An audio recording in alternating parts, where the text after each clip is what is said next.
Welcome to This Explainer. Today, we're diving into something super fascinating, the whole ecosystem of forensic science in India.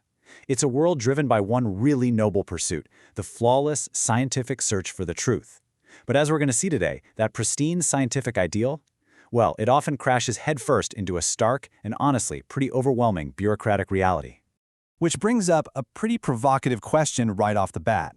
Can science truly remain objective if the folks conducting the analysis ultimately answer to law enforcement? Think about it. It's a massive point of friction between the need for completely impartial science and the very real everyday pressures of securing criminal convictions.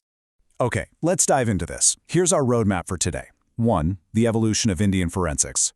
2. Inside the labs. 3. The pendency and bias problem. 4. Landmark judgments. And 5. Modernizing the infrastructure. All right, let's kick things off with Section 1, the evolution of Indian forensics, from ancient texts to modern labs.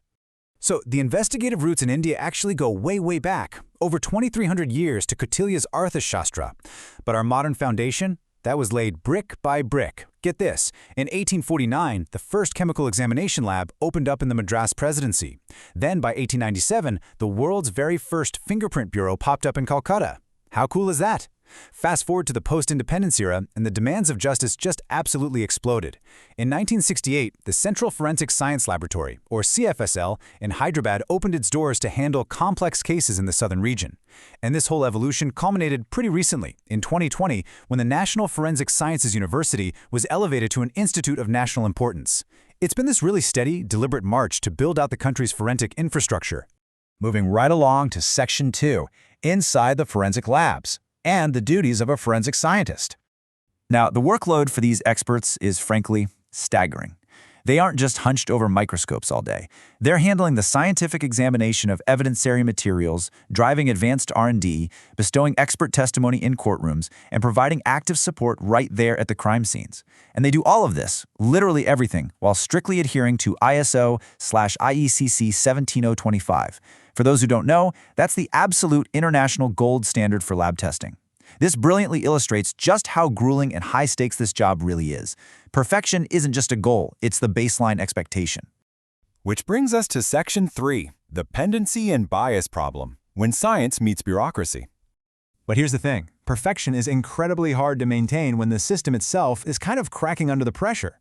Look at this. As of October 2024, across just a handful of central forensic science laboratories, the backlog of pending cases is acting as a massive bottleneck for the entire justice system. Kolkata has over 1,300 pending cases. Delhi is sitting at over 900. Chandigarh has well over 600. And remember, this is just a snapshot. Behind every single one of those pending files is a delayed trial. That means justice itself is literally sitting in a waiting room.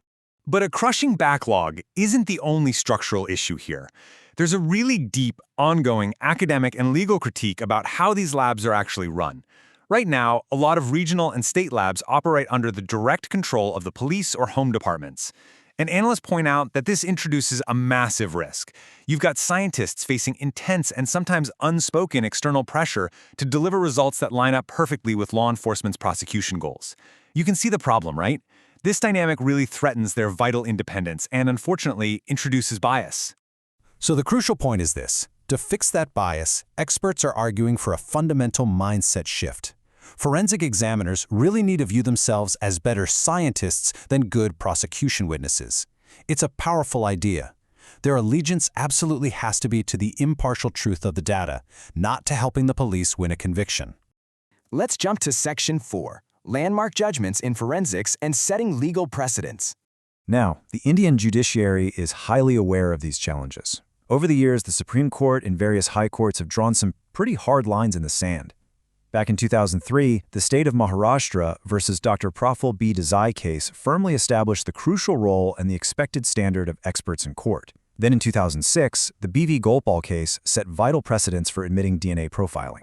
And in 2011, Rajkumar versus State of MP strongly emphasized that forensic evidence is really only as good as its scientific reliability and its proper chain of custody. So rather than just listing off court cases, the real takeaway here is that the courts are consistently, actively demanding better science. They're reminding the entire system that sloppy forensics just won't be tolerated.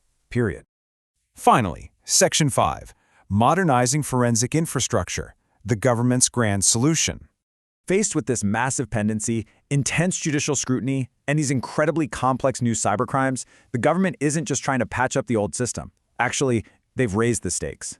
Now, what's really interesting about this is that new criminal laws in India actually mandate a forensic investigation for any offense carrying a punishment of 7 years or more. This is a game changer.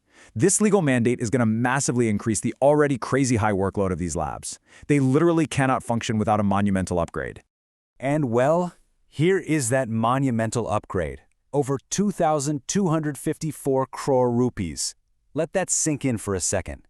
That is the massive financial outlay approved by the government in mid-2024 for the National Forensic Infrastructure Enhancement Scheme, or NFIES. It is a staggering amount of funding, and it's explicitly designed to rapidly fast-track forensic testing capabilities across the entire nation. Let's move to and see how this builds real, tangible capacity. They aren't just throwing money at the problem and hoping it goes away, it's a super targeted expansion. The scheme includes setting up 9 new off-campuses for the National Forensic Science University, which is absolutely huge for training the next generation of experts. It also funds 7 brand new Central Forensic Science Laboratories and upgrades the existing Delhi campus. And crucially, it operationalizes an e-forensics IT platform. This is going to digitally connect 117 labs across the country, seamlessly streamlining the whole flow of evidence and data.